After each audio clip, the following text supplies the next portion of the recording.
Hai, kembali ke Sounding. Tema hari ini adalah menelanjangi masa lalu. Jangan mikir yang aneh-aneh. Menelanjangi masa lalu. Kenapa sih Mbak Ding membahas masa lalu terus? Nggak bosan apa? Nggak bisa move on apa? Itu pasti sebagian orang berpikir ya. Malah enggak. Orang yang bisa tersenyum membahas masa lalu itu cuma orang yang sudah move jam, kata suami saya, bukan lagi move on. Oke, baik. Di masa lalu kadang-kadang kita selalu berpikir bahwa kita adalah korban. Seperti kembaran jiwa 1, 2, 3 yang kita bahas, saya dan suami bahas. Bagaimana orang itu menyakiti saya, bagaimana dunia menyakiti saya, gitu kan. Tapi saya mendapatkan healing sebesar ini bukan dari sana, bukan dari meletakkan diri saya sebagai korban. Menyadari bahwa saya pun adalah pelaku dari kejahatan-kejahatan masa lalu. Kita membahas tentang kebohongan masa lalu, di mana dulu pria itu pernah membohongi saya, pria itu pernah begini, pernah begitu. Bener nggak? Itu yang membuat kita sakit, dibohongi. Di sini saya mau jujur. Mbak Ding pernah bohong nggak? Pernah. Banyak nggak? Banyak.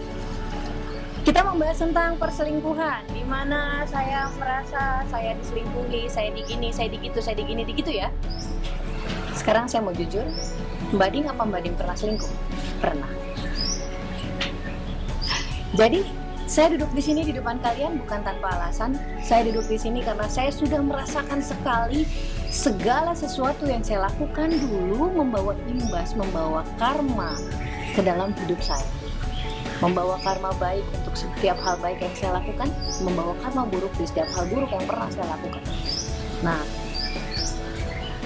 saya di sini mau coba buat teman-teman melihat dan objektif sama diri kita sendiri. Ayo kita telanjangi masa lalu. Apa saja kesalahan-kesalahan yang pernah kita buat di hubungan sebelumnya.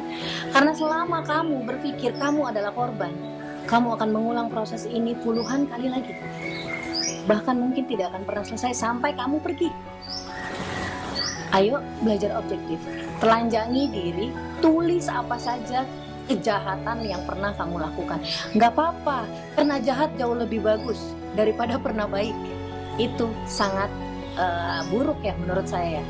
Pernah jahat berarti kamu pernah ada di dalam posisi jahat dan sekarang sudah tidak. Ya, intinya begini. Saya duduk di sini karena karena akibat dari apa yang pernah saya lakukan, akibat dari yang pasangan saya lakukan. Tapi tidak pernah Tuhan menyediakan sesuatu yang buruk buat kita, guys. Asli nggak pernah. Seburuk-buruknya apa yang pernah saya lakukan dan pasangan saya dulu lakukan, tetap ada terselip hal-hal baik. Contoh paling kerennya, perceraian saya.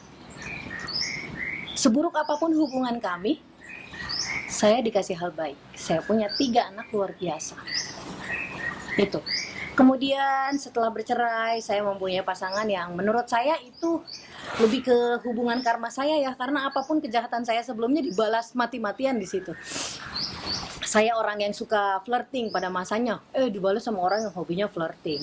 Saya orang yang pernah selingkuh, ngajak chat segala macam, dibalasnya di sana juga. Gitu. Jadi buat teman-teman yang sekarang ngerasa bahwa hubungannya di ujung tanduk, dimana yang kamu rasakan selalu sakit, pikirin lagi, itu pelajaran atau pembalasan ya. Kita objektifkan diri, jangan selalu melihat diri kita sebagai korban, karena kalau kamu sudah bisa melihat, oh iya saya pernah melakukan ini, maaf ya, saya pernah melakukan itu, maaf ya, saya pernah begini, begitu, maaf ya. Ketika kamu mengakui itu di dalam diri kamu, baru semesta akan membuka pintu. Sejatinya saya menemukan pasangan saya di posisi saya seperti itu. Di posisi dimana saya sudah merasa, Tuhan, saya betul-betul minta maaf. Oke, iya saya pernah selingkuh, saya pernah flirting, saya pernah nakal, saya pernah A, B, C, D, E, F, G. Dan ketika saya meminta maaf, saya mengakui bahwa saya pernah melakukan salah, bukan cuma siapapun di samping saya. Tuhan kirimkan suami baru. Tuhan kirimkan masa depan saya. Tuhan kirimkan banyak kebetulan-kebetulan yang mengkaitkan. Seolah-olah Tuhan bicara begini. Udah, yang penting kamu sudah bicara, ini loh hadiahnya. Ini hadiahnya. Saya mendapatkan suami yang seperti saya dengan versi terbaiknya gitu. Jadi bukan suami yang versi buruk, bukan. Ini versi terbaik.